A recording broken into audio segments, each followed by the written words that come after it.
So Rayquaza is returning to Pokemon Go. Over this weekend, it'll be in the Tier 5 Raid Boss Pool special event. Right now, it is not confirmed if we will have the Shiny Rays with this particular event. I'm convinced that they're going to happen, but right now there are some seeds of doubt planted in the world that we won't be seeing the Black Rayquaza. I think it's going to happen. At any rate, this will be an excellent opportunity for people to grind Rayquazas to try to get their hundo in, or at least stock up on candies and charge TMs and other raid rewards so that they got them for other Pokemon, right? So in this video, I'm going to be teaching y'all how to best optimize your Rayquaza counter teams. Yeah, so we got this graph here. For those of you who aren't familiar, this is using simulations of all Rayquaza movesets in the raid against level 40 Pokemon, unless stated otherwise, with no dodging and best friendship. So if the Pokemon just has a little Troze here, that's a level 40, but if they've got levels coming after them with a little line trailing from them, well, that's the progression of their power at various levels in the game. Yeah, and if they got an asterisk, that is a bulk point, which is based on your defense and your HP. And if it doesn't have an asterisk, well, that's a break point, which is just based off of your attack stat. The x-axis of this graph is doing the TDO, which is total damage output, which is the percent of damage you will deal to Rayquaza on average before going down. Of course, this will be contingent on the moveset of Rayquaza, so be mindful if you're weak to it, your TDO is going to be lower, and if you are resistant, well, then your TDO is probably going to be higher. And then the y-axis here is damage per second. So basically how fast you make that Rayquaza HP bar go down. So the higher up you are, the faster you are, and then the more to the right you are, the more tanky you are. So the topmost rightmost Pokemon is going to be the ultimate Rayquaza smasher. And that of course is Mamoswine. Like I told you guys about this ages ago, so I think we're all pretty much aware that just bringing Mamoswine to the fight will just be the best way to destroy Rayquaza.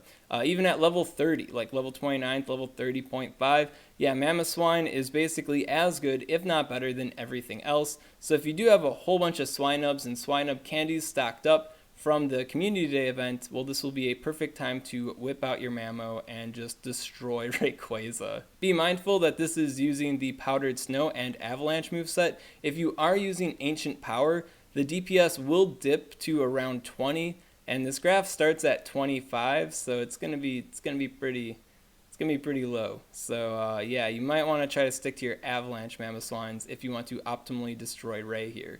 And just be mindful that if you TM away your ancient powers, you won't be able to get them back. So yeah, just be mindful of that. I don't want people getting rid of their special move just to beat down Ray. So just be mindful. You could always unlock the second charge move for Mamo and then use that to, you know, get the Avalanche, and then while maintaining your exclusive Community Day move, if that's important to you. That is another route you could do. So yeah. So you can see here, Mamoswine, very powerful all the way through. Even at level 21, it's going to be as good as the ultimate Dragon-type Rayquaza itself. So yeah, Mamoswine, very good boy. We got Weavile here, operating as a high DPS, more glassy Pokemon. And then as usual, we do have the Ice Beam Mewtwo with the Psycho Cut, rocking it here. So very powerful Pokemon.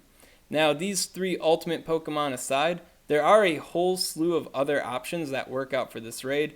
Here I got them all featured at level 40. Of course, you can use the breakpoint calculator on GamePress to find out the points of significance. So let's say you want to use like Lapras, and you're best friends with somebody in the raid, and you're using the Ice Shard Lapras, and you want to know how to beat down the Rayquaza, optimize your team, optimize your level here. Well, click calculate, and if you got a 15 attack IV, well, then you'll want to power up to level 35.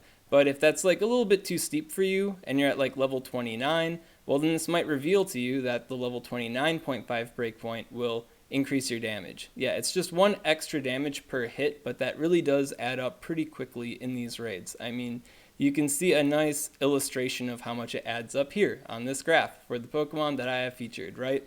Another thing to add is I do have the partly cloudy bonuses for the rock type Pokemon here, just to show their progression in power. And you can tell that even with a cloudy weather bonus, they really don't touch the Mamo. I don't have the windy weather bonuses for the dragons because I didn't want to clutter this graph even more, but you can assume that the jump in power will be comparable to the jump in power that's experienced by the partly cloudy Pokemon. and none of them will get on the level of Mamoswine, who is insane for destroying Rayquaza. So yeah, keep that in mind.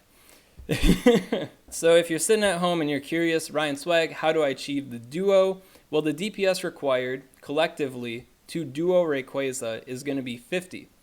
So that means if you're going to duo it, which means you have another friend, you divide 50 by 2, so that's 25.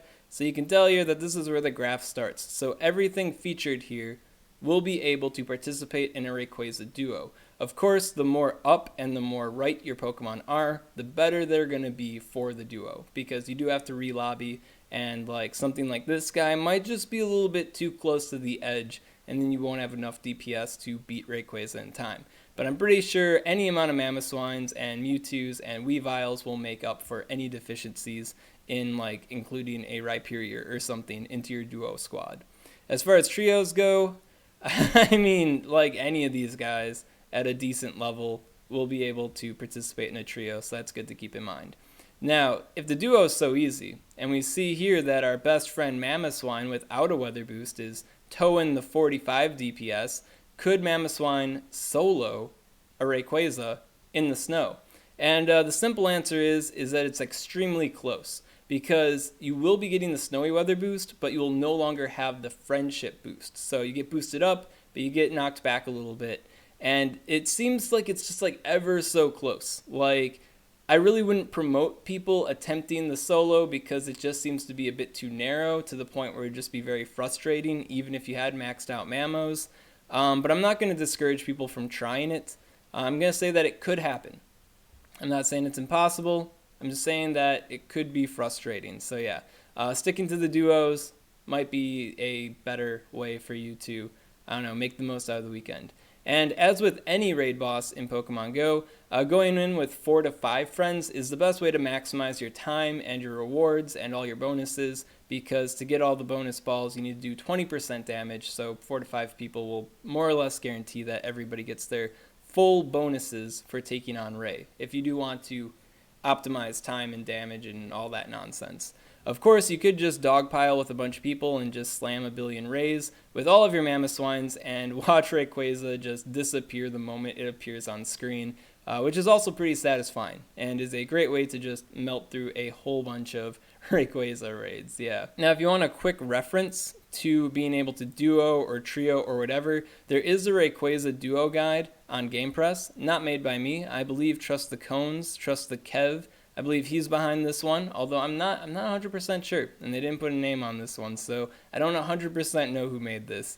But this will tell you how difficult the various movesets are for duoing, and goes over some basic stuff about the duo.